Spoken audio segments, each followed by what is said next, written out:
Bugün hakkında danışacağımız ölkə Çindir. Çin ümumi sahəsi 9,6 milyon kvadrat kilometr olmaqla dünyada sahəsinə görə 3-cü ən böyük dövlətdir. Qurudan qonşuları Koreya Xalq Demokratik Respublikası, Rusiya, Monqolistan, Qazaxıstan, Qırğızıstan, Tacikistan, Əfqanistan, Hindistan, Nepal, Butan, Myanma, Laos, Vyetnamdır. Şərqdən Sakit Okeana çıxışı olması iqtisadi coğrafi mövqeyini əlverişli edir. Çinin Sarı dəniz, Şərqi Çin dənizi və Cənubi Çin dənizinə çıxışı var.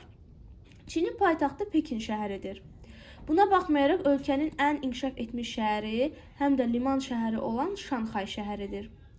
Çinin inzibati ərazi quruluşuna görə unitar, idarə olunma formasına görə isə respublika sayılır. Ölkə ərazisində Türk Dövlət Qurumu olan Sintizyan Uyğur yerləşir, hansı ki paytaxtı Urumçi şəhəridir.